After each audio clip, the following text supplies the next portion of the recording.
Welcome to the Houston Hispanic Chamber of Commerce television program. I'm Dr. Laura Murillo, President and CEO. We're happy to be interviewing Dancie Ware, a great friend of the Chamber to Houston and Galveston. She's going to talk to us a little bit about her career as we sit here in her beautiful offices. Dancie, great to be here with you. Oh, it's always a pleasure to not only see you, but to be with you. Absolutely. What a delight to be in your offices here at the Post Oak, just phenomenally beautiful, and just to see so many of your accomplishments and your projects that you have lined throughout these walls. Congratulations for everything you've done.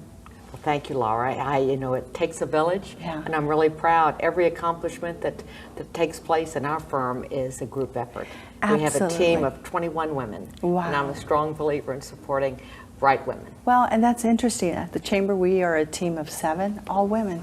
We've had men in different capacities. Currently, we're a team of the Magnificent 7, and you're absolutely right. It takes a whole team. So let's talk about how you got started in this, but I want to back up into what is Galveston, which has been such a big part of your life. Oh, Galveston's so important. Yeah. In fact, so much that I learned as a child growing up in Galveston. Actually, you look back on your life and some of your accomplishments and you think there were certain pivotal moments in childhood that really directed you to pursue the things that are now your passion. Yes. And growing up in a historic city, surrounded by Victorian and Romanesque, Richardson Romanesque architecture and great architects, it definitely imprinted me from the time I was a child. And I have pursued a career in public relations and marketing, but throughout my career, architecture and design has been sort of a point of light. Yeah. And as you were growing up as a child, what were you like? Were you always the same person you are today? Did you have particular I think my mother, interests? who turned 91 last week, would Yeah. agree. Yes. I was always a little bit different, marched to a different beat. I went to an Ursuline Academy for about 9 years, so it was an all-girls school, Okay. very competitive. Yes. And the nuns would oftentimes say to my mother, I was a good student, they'd say, she likes to do her own thing, and she's very independent. And she is creative, and sometimes we don't know how to manage it. Yeah. Because I enjoyed doing things my way. Yeah. But it inspired me, and the competition among women certainly gives you a chance to understand how to make it in the world. Yes, but also working in a man's world, because one of your clients, as most people know, is Tillman Fertitta and Landry's, and you work with so many men who are in positions of power.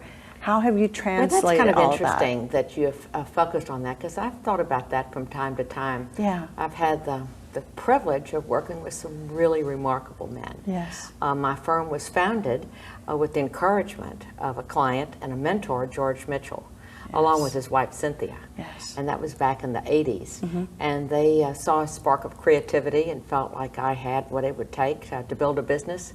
Yes. And indeed, I encouraged, sure took have. that encouragement And went forward.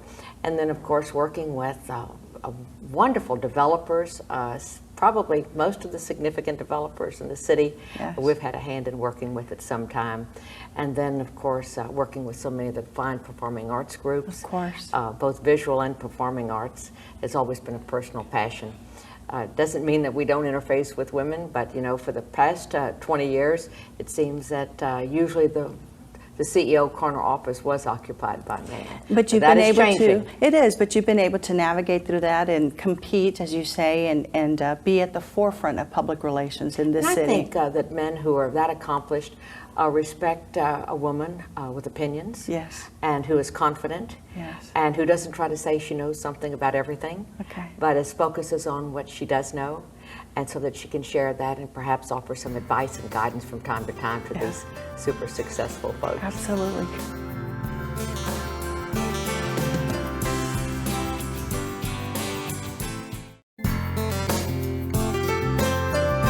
So let's talk a little bit about mentors, which you've just mentioned.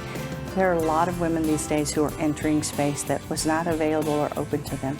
What advice do you have to those women? Well, in terms of my profession, the number one thing I always tell every young person who walks in the door, and we have a very robust internship program throughout the year. We interview dozens and dozens of qualified young people, primarily women, but we certainly are open to a young male intern. And we try to give them every opportunity to be exposed not only to our client base, but for the variety of activities that we do so that they can hone their skills and understand what a business environment is like. But the first thing we say to them when they come in, or at least from my perspective, is do your research. Yes. So often someone will tackle an assignment and have not done any research. And when you research a topic, I continually research everything I'm doing. Right now I'm working on a very large scale mixed use project. And so I've studied the best mixed-use projects around the world. This is what I do late at night.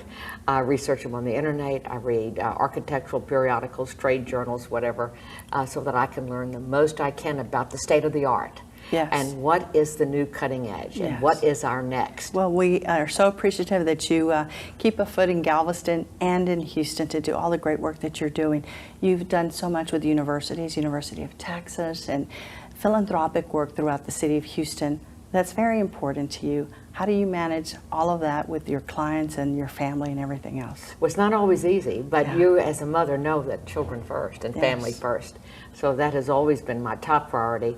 And having my own business, I have to be honest, and a terrific team of women here, as well as I have a strong mother who has always helped me, and a father Yes. in Galveston. So I was able to raise my twin sons, and I don't think I ever missed one piano lesson at 7 in the morning. Yeah. You just don't get a lot of sleep. Yes. Your exercise program takes a back seat, Yes. and perhaps having a few personal days is forgotten, but you just have to channel your time and energy and focus on that moment. Congratulations. Thank you for all you do, and thank you for being an excellent role model. Well, to it's an so, honor and a pleasure. So many. And I continually salute the fine things that you and your chamber do. Thank you so much. Thanks for joining us. We'll see you next time.